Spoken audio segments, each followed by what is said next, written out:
And we are live. Welcome, everyone, to another episode of the Black Powder Podcast here on the Firearms Radio Network. You have found us on the Firearms Radio Network, and we appreciate it. It might be morning, it might be afternoon, it might be evening. We don't care what time it is that you're listening to us. We just hope that you have a good time. You might say, what is the Black Powder Podcast? Is this a podcast about black powder firearms? Well, it could be, but that's not really what it is. Is it a podcast about just guns in general? Well, it could be, but that's not really what it is. We like to talk about libertarian politics here on the Black Powder Podcast. Now, we've had some messages from some of our listeners, and they say, hey, Michael, hey, Marcus, hey, Eric, you know what? I don't care about libertarian stuff. I'm going to vote for Trump. I'm going to vote for so-and-so. Y'all can't win. Why do I care about libertarians? Listen, here's the deal. The Libertarian Party is the only political movement that's 100% pro-gun. We're not trying to fit as much infringements as possible into shall not be infringed. And that's why you should care about the Black Powder Podcast. We are proudly sponsored this episode by Common Arms Trade Company. Sounds like it's spelled like it sounds. Now, look, you can go buy a budget firearm anywhere. And there's nothing wrong with that. You can buy a budget AR-15. You can throw on a bunch of Chinese accessories and make it work for you. And it's not going to hurt my feelings if you do so. But if you want to build a quality firearm, a custom armament to be well regulated as a member of America's militia, contact Common Arms Trade Company. Give Dom a call. He will help guide you through the process and customly build a rifle that fits your needs. Common Arms Trade Company, again, visit them. They're one of our sponsors. And if you mention to Dom Black Powder, the Black Powder Podcast, he might give you a discount. Common Arms Trade Company, your one-stop 2A shop. Also, we are sponsored tonight by 1776swag.com. Remember, it's only treason if you lose. Visit 1776swag.com and get your patriotic apparel. Use no promo code. Just go visit them and tell them you heard about them on the Black Powder Podcast. My name is Michael White, a.k.a. MW for Liberty. As always, I'm joined by my melanated brother-in-arms, Mr. Marcus Matthews, going by the name The Only Real Libertarian, because he is the only real libertarian. And, of course, Eric Parker, Bold Liberty, is always here as well. And we have a very special guest for you tonight. We have continued our series of meeting with the Libertarian Party presidential hopefuls. I believe we have talked to, guys, have we talked to 4 of them so far? Is that right? We've had 4 on. So. And so we have a live like 5 tonight. Dr. Michael Rectenwald, welcome to the Black Powder Podcast. Dr. Rectenwald, you have a very extensive and impressive resume. And I could be a very boring host here, and I could go through all that myself, but I'd rather you take it away. Tell us about who you are, how you came to this, and why you decided to run for president. Yes. So I am Michael Rectenwald, and my campaign is Wreck the Regime. That's my campaign slogan. And I am a former NYU professor who was savagely attacked by the woke mob and who then promptly converted to libertarianism. And this was back in 2016. And I since that happened, and I don't want to go too much into the details on all that. Or we could, if you like, but I started to become a crusader for liberty. I started writing books from a libertarian perspective, crushing the woke left and social justice and socialism and so forth, and continuing on to treat topics like big tech tyranny and so forth. So and the Great Reset, as in my last book, The Great Reset and the Struggle for Liberty. You'll like some of the titles of my books: Springtime for Snowflakes, Google Archipelago, Beyond Woke, Thought Criminal, and The Great Reset and the Struggle for Liberty. So those are the last 5 books that I've written. I've written 12 books. I come from a large German Catholic American family in Pittsburgh's North Side. I lived all around the country, and of course in New York, that hellhole. And I have thrown my hat in the ring because I think that I'm throwing my hat in the ring, and I am in it to win it. because I really believe this party, the Libertarian Party that is, must be represented by the maximum ideals for liberty. That is anarcho-capitalism and decentralization. So all my fellow candidates, they believe in minarchy.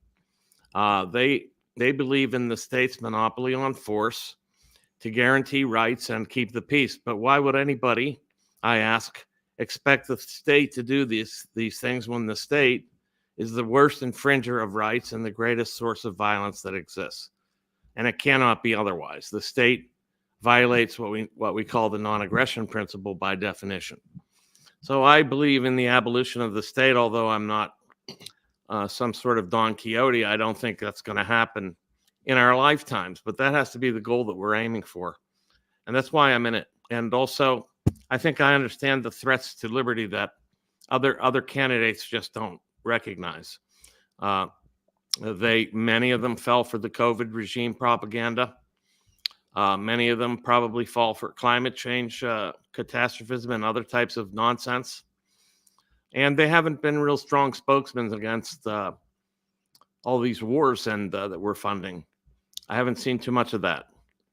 And so, it's not about policies strictly. This is about having a counter, being able to counter the narratives of this regime and being able to, because that's where the policies come from. First, they have to convince people that these things are real and that they have to be dealt with. And then they bring about all these policies that curtail liberty greatly, like during COVID. So we first have to be able to cut through the crap, be able to recognize the propaganda for what it is and counter it in the public sphere. Then, and only then, do our policy prescriptions matter. After all, this is really just a 50 state or even national, international media or messaging campaign that I'm on. And that when I'm the nominee, that I'll be on full-time as a messenger for the libertarian cause, not strictly the party, because I don't care whether you're a big L libertarian or not. The question is about expanding liberty in this country and the world at large. And that's the principles I'm advocating and standing behind and spreading. So that's it in a nutshell. Well, thank you very much for that. I have a question. So let's say Dr. Rectenwald gets 271 electoral votes, and on November 5th, after they finally tally all the numbers and whatnot, day one after you're inaugurated, what's your first policy that you're putting in place? Well, the first thing I could do on day one is I'd have a bunch of executive orders lined up. Free Julian Assange, free Edward Snowden. Nice. Free a bunch of other people in prison for nonviolent crimes. Then begin to destroy those elements of the state that are most oppressive, like the military industrial complex and the neocon agenda altogether. And then start taking apart all the agencies, getting rid of the CIA, FBI, TSA, NSA, CDC, you name it, the whole slew, and then get after the regulatory agencies, and then float a bill to Congress and the Senate that gets rid of the Fed, the Federal Reserve, audit the Federal Reserve and end it. Get rid of the legal tender laws that prohibit other currencies other than the fiat dollar. Allow for Bitcoin, gold, and other currencies to thrive in the marketplace. Allow for competition between currencies, just like there's competition between products. Currencies ought to compete in the market just like everything else. It is a commodity. So all of those things are things I would do. I mean, it's a long list, but I would start off by pardons, big time pardons of all these people that were deemed enemies of the state. And the enemies of the state are the friends of mine. That's what I was about to say. That's a busy first day right there. Yeah. Yeah. You got to do some of that work Yeah. in advance. You got to have all this stuff lined up. Yeah, I got you. Eric, you had a question? Yeah. So earlier you mentioned in 2016, you promptly converted to libertarianism. it's out there publicly, and you've acknowledged it that you Yeah. came from Marxism, right? Indeed. How early into the you being thrown under the bus by the woke did that progression start?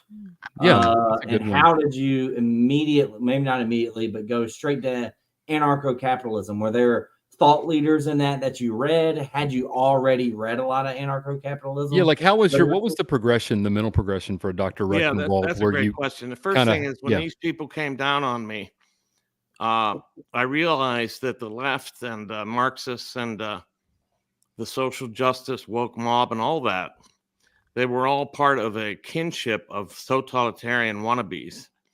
And likewise, I said I reject it all altogether. And I immediately became what I would call a cultural libertarian first. That is, or I should say a civil libertarian. A civil libertarian. That is, I believed that what had to be put forth was individual rights above and beyond all else. And then I started into a deep dive into libertarian theory and history and thought, in general. And that began with Mises and continued through Rothbard and into Hans Hermann Hoppe and many, many others along the way. And, with a lot of other adjunct type thinkers that are really in that tradition. And it took me maybe 2 years to finally become full anarcho-capitalist. And because I realized once you recognize that the class enemy is not capitalists, like per se, it's the state. That's the ruling class of the state, and it's corporate and NGO and other partners. That's your ruling class. So that's a class war, but I had the wrong class enemy identified under Marxism. That's really the key to it. I just identified the wrong class enemy.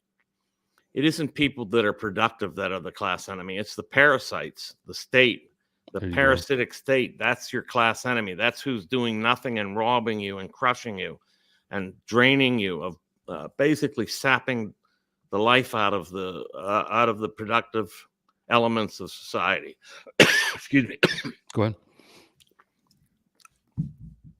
So yeah, real quick question for you. So, you're a professor. You're thrown into the bus by the woke mob. You have this awakening from Marxism into anarcho-capitalism, basically because you realize, hey, I have thought the bad guy was productive members of society, and they're hoarding of capital and the means of production. And now I realize that the bad guy is actually the state. They're a parasite, and they protect the corporations from us. They don't protect us from the corporations. They create moats and embargoes around competition. Right. So, I encounter a lot of people when I talk about libertarianism, and one of the big objections I get, especially from young people, is that same sort of mischaracterization of who the enemy is, right? And often, capitalism, which we don't have in America, is what they say is the bad guy, right? And if they could just get just the right people with just the right amount of violence and just the right taxation in just the right way, and that would be good, right? Right. What is a Dr. Rectenwald, knowing what you know about, working with people that are students, what would you say if you had to give a elevator pitch of why, the government's the bad guy and not the productive members of society? Well, let me give it more than an elevator pitch if I could. Say I'm in a classroom and I'm talking to a bunch of students. So I would make clear to them, look, you believe it or not, this socialist ideology that you are espousing really is a ruling class ideology. It actually is the ideology that's actually seeded and perpetrated by the ruling class. It is not a sort of subversive grassroots ideology that emerges from the working class spontaneously. Not at all. This has been foisted on you by these elites, so-called elites. And this is really... So what I want to do with young people is convince them that they want to be radical. See, young people, they want to be radical. They want to be cool. So you have to make clear that the most radical position is not socialism. This is actually the ruling class actually promotes socialism because they want to get rid of competition, because this socialism is nothing if not a monopoly scheme, where the state controls all production and all production of goods, production of culture, production of ideology, art, everything. So if you really hate monopolies, then you must hate the state first and foremost, because that's the main monopolist that exists. And the reason these capitalists, actually, so-called capitalists, they don't like the free market, these people. They hate laissez-faire. They hate competition. So they actually promote this socialism on the ground. It does a couple things. First of all, it kills competitors and it gets rid of competition. They like to monopolize the market. So this is why they get in bed with the state. They want to monopolize their industries. And secondly, this makes a lot of people who might otherwise rise up as competitors to them give up in advance. You can't do it. You're oppressed by the capitalist class. You have no hope to become rich. You know, this is your class position, all that. It makes them subordinate themselves. They submit and subject themselves. And that's a defeatist ideology for the vast majority. That's the second thing it does. And then the third thing it does is it just gives the state monopoly power. See, that's why I think these universities are all full of socialists and so forth, because they are on the state dole, really. Yeah, 100%, right? Yeah. Yeah. They're funded by by state grants, loans, and in a protectionist racket around lending that allows them to not have accurate price discovery of tuition. They can just keep jacking it up. I mean, yeah. Right. Yeah. And so most academics, I'll tell you this straight up, they're rent seekers. They're afraid of competition in the real marketplace. This is why they seek these kinds of jobs largely, especially in humanities, social sciences, and some other fields. They don't want to compete. They don't want to deal with the real market. So they go in and they find a rent-seeking job, basically living off of taxes and really living a very easy sinecure, really, a life with no work. Not really much. I mean, when I was at NYU, I taught 2 classes a semester and 2 days a week and had 4 months off a year. It's a joke. So I kind of like that. I got to be honest. I kind of like that schedule. It's a nice schedule. It's a nice schedule, but you got to give up your soul for it. That's the thing. Yeah. Most importantly, your independent thought. I have a question for you. So you mentioned the state a lot and how the state is ultimately, and let's not mix up terms. The state is ultimately the bad guy. Mm-hmm. So on the right side of the political spectrum, mm-hmm. patriotism has now been associated with your soul. It's like more of a nationalistic approach to life. So how do we as libertarians espouse the libertarian platform without sounding quote unquote unpatriotic? Well, look, we'd have to point out to these people that there's a difference between pride of place, love of your country, your land, your home, and love of the state that is running your life. These are two different things. Two different things, for sure. So you can I love Pittsburgh, PA, where I live. I love the United States of America. It's my home. But I don't like the state that lords over me. Right. And I don't like the state that robs me to bomb other people in other countries, bombing people that I have no problem with, that I don't have any qualms with, that I don't know anything about, bombing people in the Gaza Strip, bombing people in in the war in Ukraine. I don't want to I don't want to be robbed by the state to kill other people.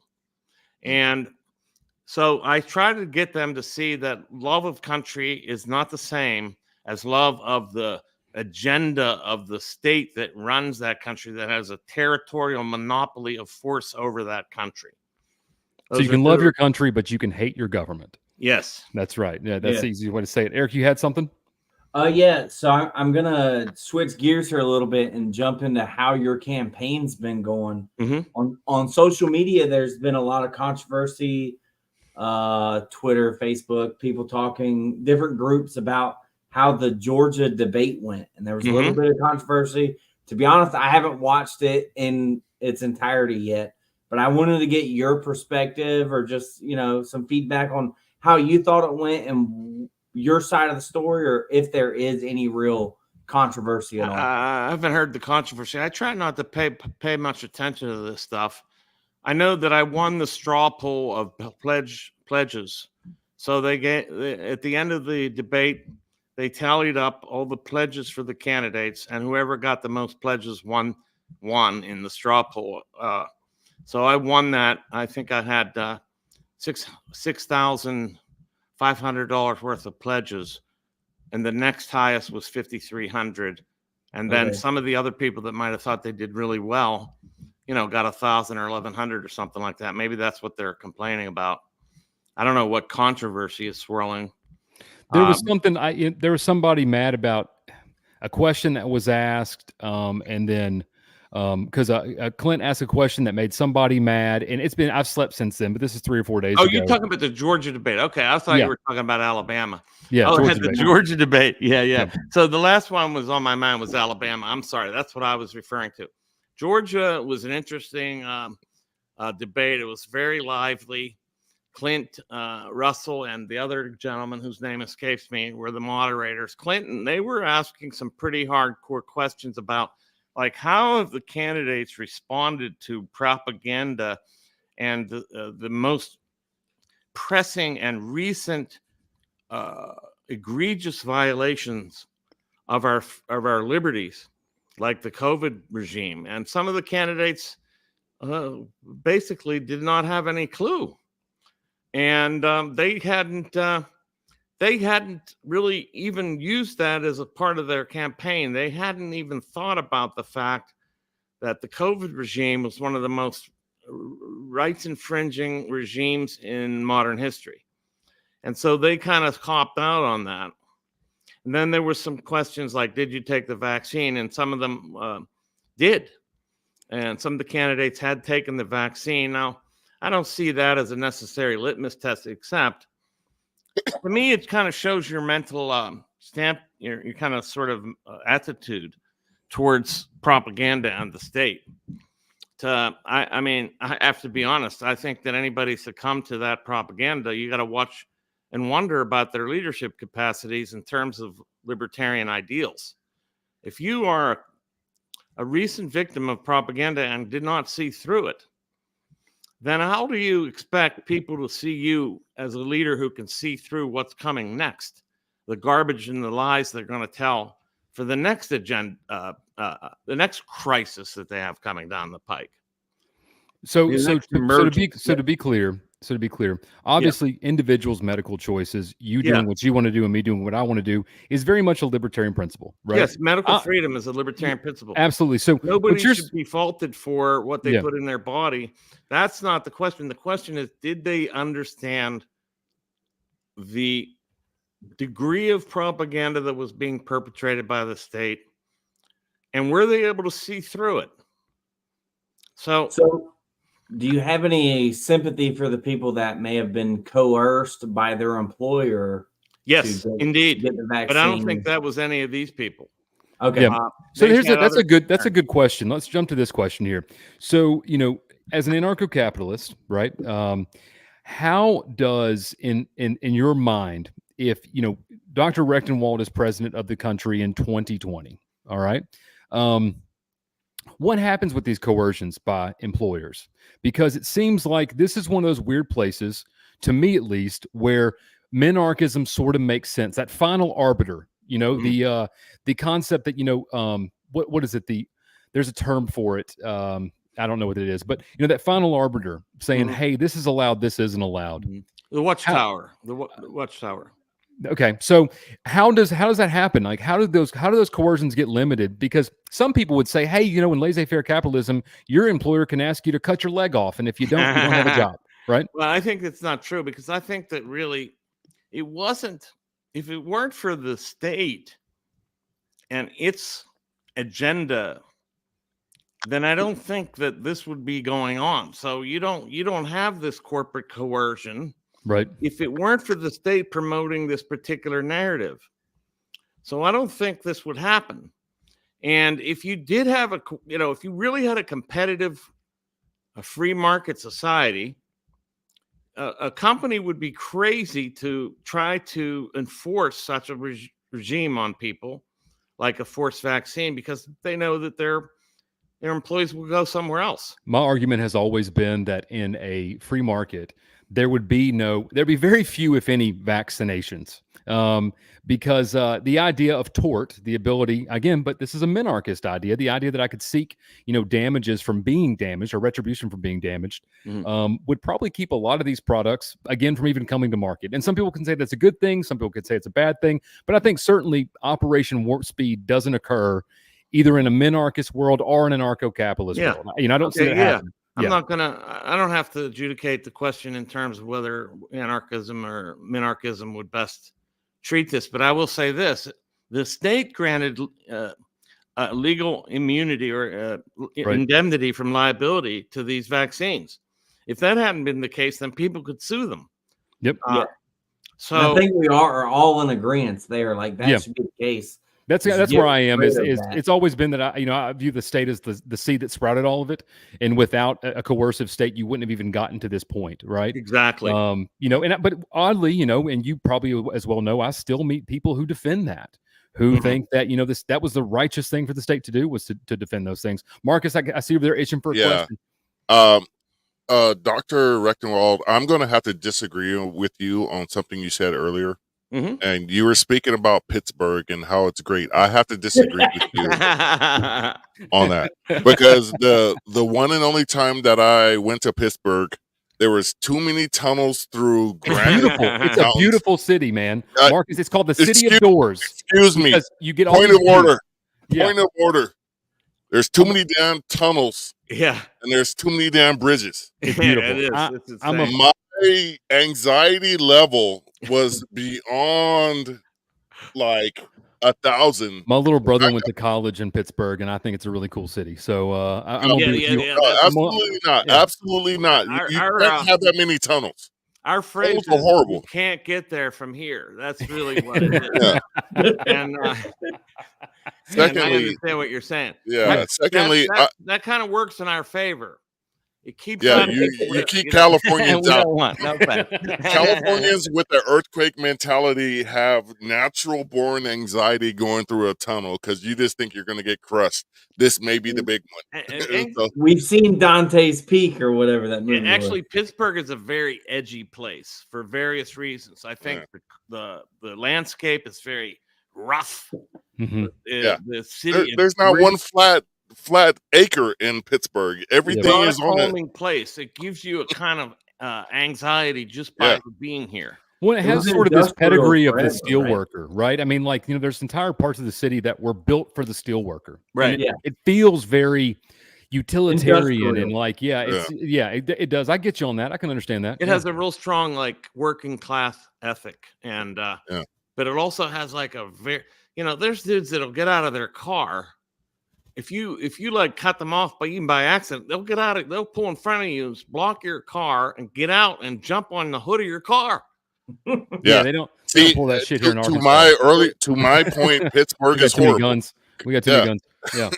And that's the kind of thing, a disagreement I can live with, Because listen, we all have different tastes, My second statement, well, I guess it's more of a question. We've already resolved that Pittsburgh's a horrible place. So, secondly, why do you think the duopoly has to sell these fear tactics to sell their brand? And why can't libertarians sell the best ideas and move the country in a different direction? Good question. Yeah, that's a good question. Listen, the state propaganda and ideology is perpetrated through so many channels. I mean, all of the media, all of academia, all of cultural institutions. It is so pervasive that it's a wonder and a miracle that any of us exist. Really. It is a miracle that any of us exist. The preponderance of statism is so strong that it's almost it takes almost an unnatural cataclysmic sort of shot from the sky to wake up from it. So that's what we're up against. And so it isn't easy to overcome. And yeah, the duopoly needs to have fear because they got to have submission. And the best way of getting submission is through fear. If you have a fearful population, they're going to do what you want them to do. Right. And they want to keep a people in submission, and they want to keep us under their control. Trauma-based mind control. Yes. Yes. They keep you in a fight or flight instinct, so you never ask the right questions. You never have time to think. You never have time to. Everything is gut reaction. Do what I'm told. Got to do it now. So I'm gonna ask a backup question to that because these are the things that I think about. Yeah. So we know that the state is pervasive and that a large part of the United States population is run by fear, and they believe that the state, without the state, the Stockholm syndrome, they wouldn't be able to walk. Their kids wouldn't learn, their business would fail. The environment, the ozone layer would be gone, the whales would be dead, all these things, right? And we joke about that, but they really do believe these things, a very, very large part of the population. In fact, the vast majority. So when we talk about this concept of, minarchism and anarcho-capitalism, which have a lot of overlap, obviously, sure. Very, very much. Yeah. There's only a slight difference, and I could explain it, but yeah. Right. Yeah. So I feel like the minarchist side of things allows me to say to somebody, come with me, it's going to be okay. Like, here, you grab my hand because this hand looks familiar enough to you that you might understand what I'm saying. Sometimes I feel like the anarcho-capitalist, which is really in my heart, I really am, requires this huge leap of faith. It's scary. Yeah. And so if we're trying to, what I'm saying is, like, it kind of comes down to me about what it is that we want to do as a party. Do we want to advance a political agenda to get to liberty? Or do we want to, do we think that awakening hearts and minds is the way to advance the agenda? And you've obviously chosen that route, right?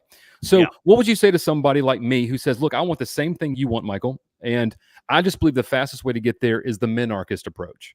So you can't say that I don't like the same destination. I just believe this is it. Make the case for why your case is faster. The anarchist position, Yes.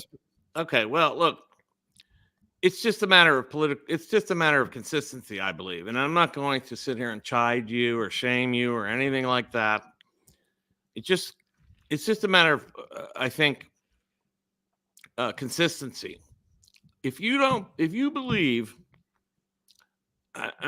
why would you ask the state, which is the greatest infringer of rights and the greatest source of violence on the planet, why would you look for them to guarantee your rights and to secure peace? And then there's this question. Okay, so let's say you have a minarchy, so-called, and you suggest that this minarchy does not initiate force, i.e., it does not violate the non-aggression principle because it doesn't tax, because it makes taxation voluntary. And this is the position of one of my fellow candidates. I won't name names. Sure. Yeah. But the thing is, I can prove that there is a definite case in which you will prove that this minarchy does initiate force, and that is when you try to set up competitive agency of property protection and security. No, you're 100% correct. I mean, they'll come down on you, so they're going to initiate force against you. It's the argument of whether there's 1 part per million of initiation of force or 100 parts per million, right? Like, this is, the kind of how much there is, and the ideal is zero, right? Yes. The ideal is. Minarchy is going to be it's along the way of the destination. So it's not like I don't want to go towards it. I just think we're going to have to go past it eventually. But listen, we got to minarchy, we'd be really lucky. Really, we're up against it, man.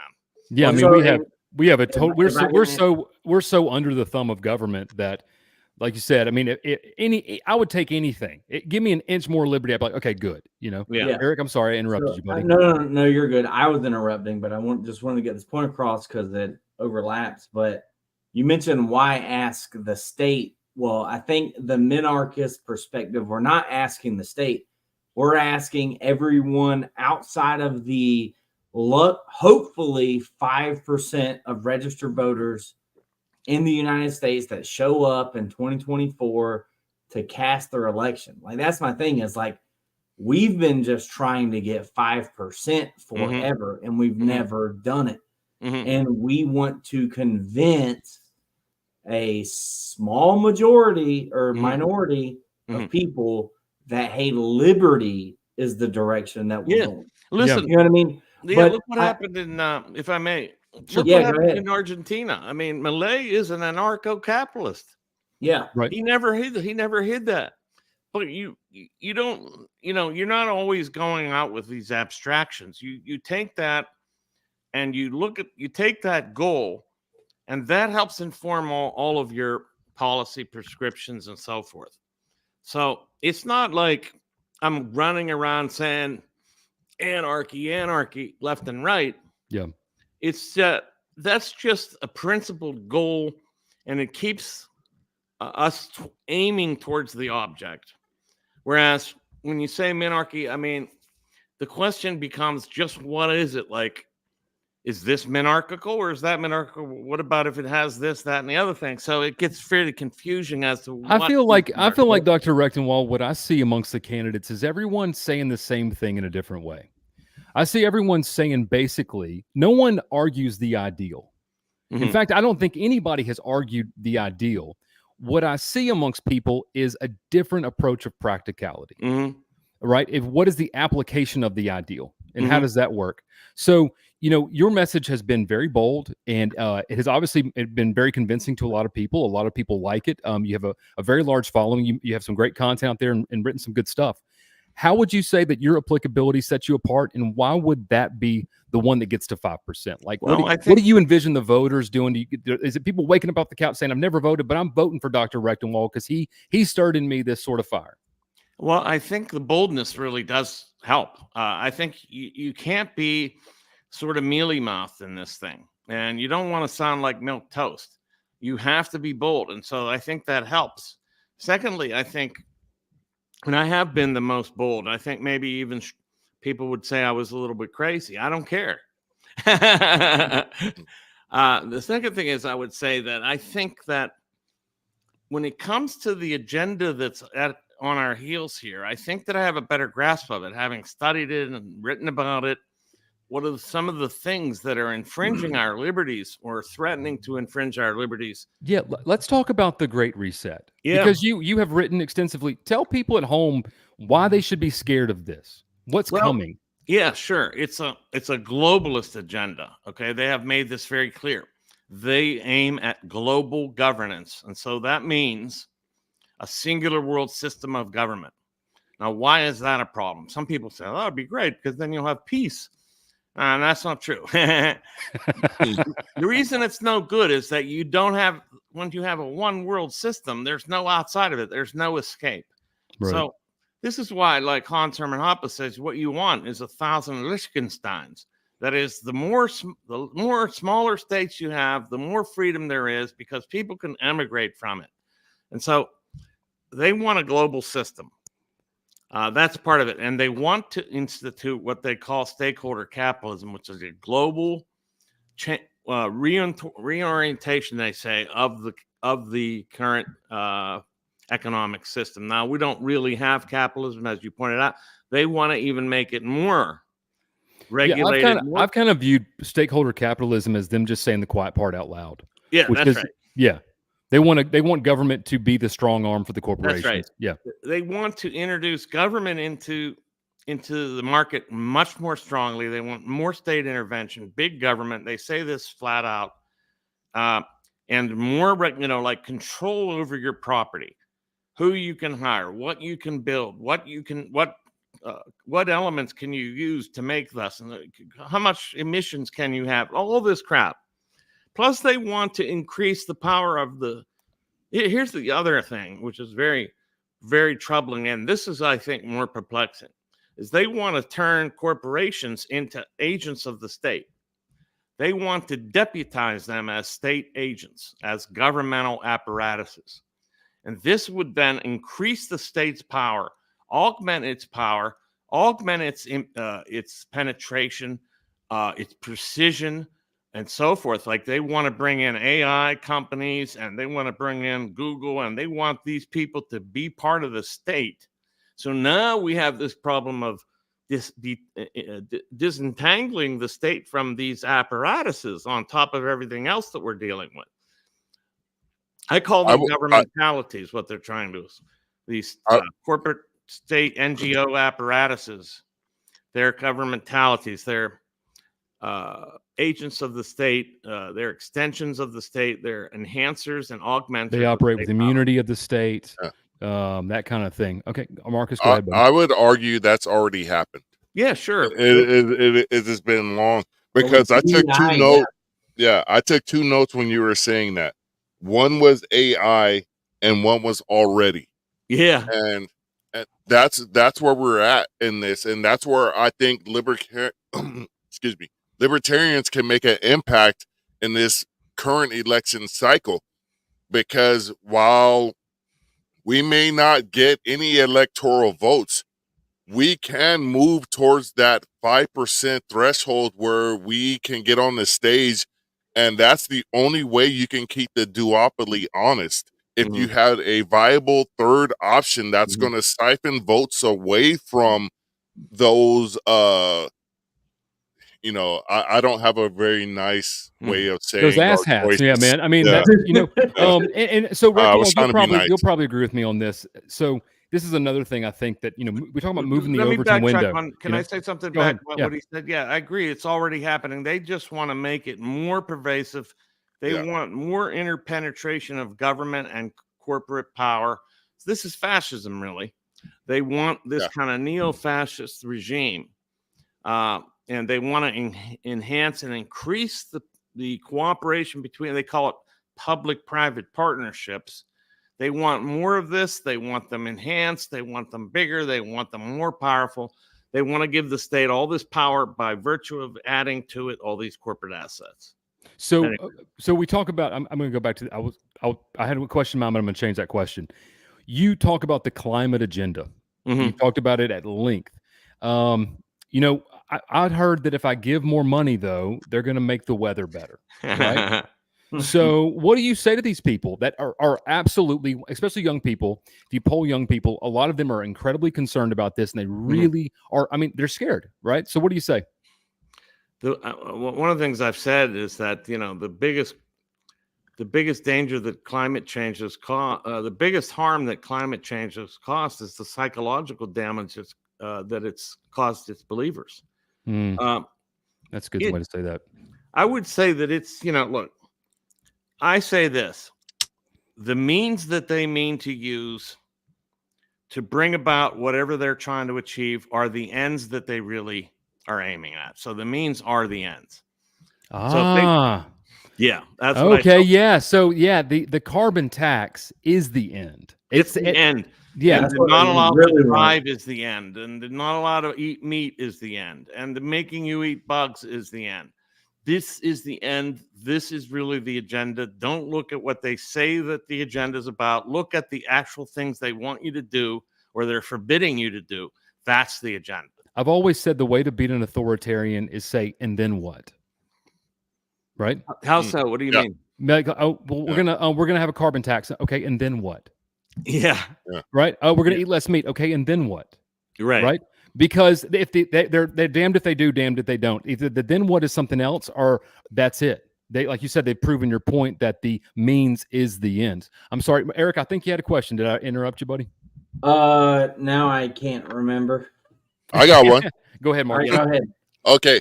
So being that you have been in academia with college and all that, and there's a few degrees of separation, because I'm pretty sure you probably know some of my son's professor. My son goes to Wagner College on Staten Island. So you probably know some of but where you've seen the children that public education has produced. Where would you say they are at as far as the liberty movement in this current generation? I know for a fact my son registered, and I didn't prompt him or anything. He registered himself as an independent, as well as my daughter. They're both in college. But where do you see today's American college student? Well, obviously they're mass producing statists, and Yeah. they don't care. They prefer to have the more socialist statists like Democrats. But on the other hand, they don't mind if it's Republican statists and warmongers and neocon types. So those are equally acceptable to them, to the Yeah, as long as they're not arguing about authoritarianism, right? Just Right. they can argue about the different colors of it, Right. but not the Yeah. concept. But right? on the other hand, young people are particularly prone to understand what we're talking about Marcus, in bring terms that of comment back up. I wanna see authoritarianism. it. They have already within them they're at a stage of rebellion necessarily. They just need to have the right tools and the right ideas to wrap that rebellion around. So they've been trying to wrap that rebellion against capitalism, of course, and against racism and against other types of things that keep them really contained. It's kind of controlled opposition that way. Whereas if you get them to start pondering the state and the real bloodsucker oppressors of authoritarians, then you could really spring these people's imaginations.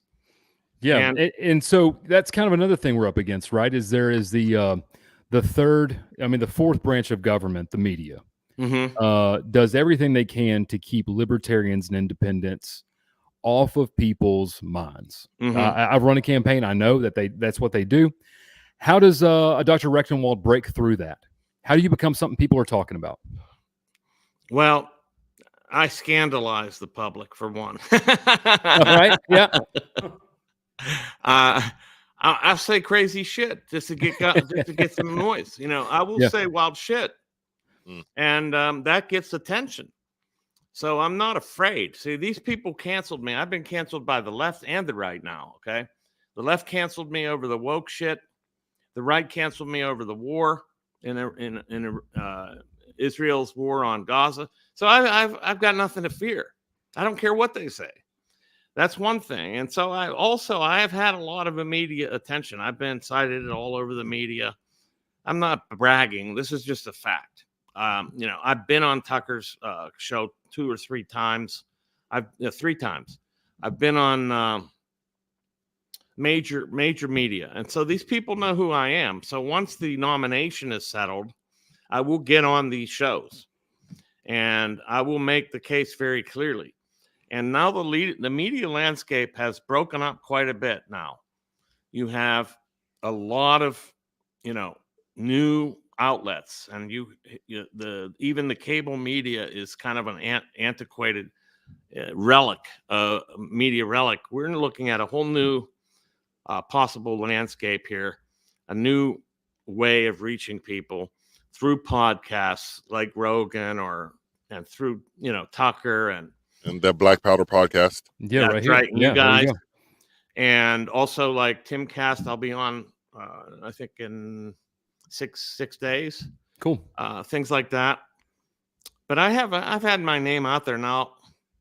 I got to say though that some of these people that were championing me didn't know sort of what I really think, and because the right wing tried to use me for a while to beat on socialists and stuff like that, but they never really asked me what is your actual political philosophy, and now they know. So that makes it more interesting, in fact. And there might be just some discrimination, but I don't think so with these podcasts and these alt media, Yeah, I mean, there's still like, I think in like the American mind, right? There's between whether generationally speaking, like your boomers still think like Fox News or CNN is like, that is the crown jewel. And then, millennials and Gen Zers, I think, are more like Rogan, Tim Cast, Tucker Carlson kind of bridges a gap between some generations. Gen X doesn't care. They don't watch anything. They don't give a shit. So we don't. Yeah. No, we don't. I think Eric had a question though. I think you were itching for one. I think boomer is one thing. Boomer is more than an age. It's also a case a mind state, a retardation. World War II Well, mind state. the idea that, I've said to people all the time when I've talked to voters is, if you ask me why I don't like the government, don't blame me for not liking the government. I was 19 years old when the towers fell. It was my buddies who got sent to Iraq. We came back from there to a fucked up economy where you couldn't find jobs, but you were bailing out bankers, and then just when, to get settled down and start raising families, you're printing trillions of dollars and everything costs you damn much and no one can buy a house. Like I've never seen the government do anything right, ever, know? Yeah, and I think that some boomers, they have their parents' legacy of we beat the Germans, we won the war, we took over half of good things. It's made in America. Dad works at the factory and he's got a pension and America's good. This is a lingering memory, but it's really dissipating. I don't see how it can have much efficacy in the future. Right, I agree with that. Yep. So I want to. We're coming up on like Eric 10, was about to ask minutes. Something. Oh, my bad, Eric. Go ahead. Yep. No, I got that. So. There's been a lot of, I guess, libertarians, some in the Mises Caucus, some, I guess, prominent members of the Libertarian Party, got a lot of followings, have been courting RFK Jr. lately, including some state parties inviting him to the debate. Yep, that's right. California. How does that make you feel as a libertarian candidate? Yeah, what's Dr. Rectenwald's opinion on this? Debating him directly in California. So it's going to be me, Mike Termont, who's a really wonderful guy. I like him. RFK Jr. and Jill Stein. So it's going to be. Wow. I think Mike and I probably play good cop, bad cop a little bit. Mike's no pun intended. Guy to go for the throat. No pun intended. Mike being an ex-cop. No pun intended. Yeah. But I will go for the throat. Now, I shouldn't say this too much because they might say, "Oh, wait, maybe we better not do this because we're inviting this guy." I'm going after him. Yeah. Good. And and the truth is, like him, love him, or hate him, just an objective standard, and just objectively, RFK is a lawyer. He's a very smart debater. Very smart. He's incredibly good at framing his narrative and building in sort of the counter to the objection in the way he says something. So no matter who he's debating, he's gonna be formidable. So I know, I know, but I'm not gonna go in the weeds with him. Like what regulatory agency in 1983 proposed what? I'm just saying, get rid of them. Yeah, listen, you want to talk about regulatory capture? You should look at the fact that the reason you have regulatory capture is that you have regulators. Right. Get rid of the regulators, and there's no regulatory capture. Bingo. That might be the way. Come to think of it, when it comes to that kind of argument, you're right. The bold message may be the only one that sort of can get through the noise of an RFK type message. This one that attempts to be like an 80-20 kind of message. Yeah. I could see that. All right. Yeah. I mean, I'm the federal government allegedly killed his uncle and his father. I'm sorry. Go ahead, Eric. I was no. So what do you think? Do you have a finger in the pulse of kind of yourself and the other candidates? I don't think RFK is going to run for a libertarian. That's what I was getting at. If you thought he was going to or not. Here's the thing. He left the Democratic just on Dave Party. Smith, though. What's that? He was just on Dave Smith. Yeah, I saw it. Yeah. He left the Democratic Party because he wasn't going to win the nomination there. Whether they fixed it or whatever, he wasn't going to win. So he's building his own independent base. Would he surrender that to become a libertarian and risk being stopped in the primary by libertarians? I don't think he'd win. That's the thing. I don't think he'd win the nomination because, unless we surrender all of our principles, he is not viable. Early on when he announced I agree with you there. Early on when he announced his independent candidacy, individuals like ourselves who have been focused on ballot access and understand the challenges of it, the first question was, well, how's he going to get ballot access in some of these states? He's not going to be able to. And it's almost like his team didn't realize this because here he is like, oh shit, I got like 12 states I can't be on the ballot. Well, who's got those? The libertarians got one. Let me show up over there. All of a sudden, I've been having a Gadsden flag bumper sticker on my Mercedes for 20 years. I promise. Swear to God. No, there's let me say California. Yeah. He's going to California to court libertarians. Now, whether that means inside the party or what, I don't think so, but he's still going to try to get libertarian support. Either way, this has to be stopped, and I will be the main. I'm the main impediment to that now. Well, 100%, it is fixed in the Democratic Party. That is without question. Number two, I actually have two questions. And this is like only because libertarians need to present themselves as a tad bit more personal and personable to the voters.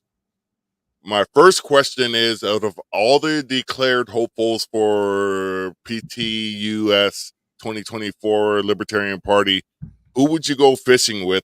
And secondly, Good question. The Chevron case that's before the Supreme Court, what's your opinion on that? Well, who would I go fishing with? I think you mean that quite literally, right? Yeah. Yeah. Yeah. Who would you go fishing with? Out of the candidates, Yeah. Mike Termott. I mean, Mike's Okay. Mike and I we're becoming really fast friends. Okay. Now, who would I go do acid with? Yeah. Yeah. There you go. That would probably be Clint Russell. Okay. All right. All right. Yeah. So fair enough. there you go. I mean, and as far as the Chevron case, can you edify me a little bit about Chevron that? deference? That there's two cases in the Supreme Court right now where again, Chevron deference, the idea that agencies can basically on nebulous matters Make defer rules. to them, make Yeah. rules, like the ATF. Hey, Oh, this piece of that's plastic. right. Yeah. All right, right, Yeah. right. This could be a big blow to the regulatory agencies 100%. Yeah. if, in fact, they can't control such things. And I think that this, but it's not going to be through the Supreme Court that we're going to win all this type of stuff. Although this is a good stopgap measure if they, in fact, rule that the EPA cannot impose these kinds of strictures. All right, so real quick, we're going to do rapid fire gun questions here, just because it's a Black Powder podcast. AK-47 or AR-15? You're picking one. Which 15, AR-15. Okay, revolver or Glock handgun? Revolver. Okay, revolver. All right. So thermite or fragmentation grenade? Now you're going too far into the. You're getting too far into the arsenal for me, man. Well, for me, you're 0 for 2. I'm gonna say that right now. I'm a gun rights advocate, but I'm not like. I got you, dude. Yeah, 100%. So, Mike, we're coming up on the end here. Kind of, tell everybody where we can find you, where they can find you, all that kind of stuff. Take it away. Yeah, man. I mean, I'm at rectheregime.com. That's rectheregime.com. And that's where you can find everything about the campaign. We're looking for support. We're looking for volunteers, but we're also looking for donations. And, we've been doing very well on that, but we need more because we got a long way to go. And then if you're looking for like Michael Rectenwald proper, that's michaelrectenwald.com. That's where I've kept all the records on all of my writing, books, articles, and all of the interviews and everything I've done for years is all on there. So michaelrectenwald.com. But I'm emphasizing, of course, the campaign. So that's Wreck the Regime or Rectenwald 2024. They both go to the same place. And they got all your links, your socials there, on the issues, everything's there. Yeah, so that's Wreck the Regime. That's REC, the regime.com. Right. You can find Michael Rectenwald there. And that's my handle on all the social media, Wreck the Regime. I gotcha. Yeah, so I think that kind of covers it. Marcus, I'll let you take us off the air with your favorite thing to say. I want to personally thank Dr. Rectenwald for coming on. This was a very interesting conversation, and I truly appreciate your time that you gave us. So thank you, brother. Yeah, and man. Liberty. In closing, as we always say from the Black Powder podcast, live free or die. And now the longest click in the world. Here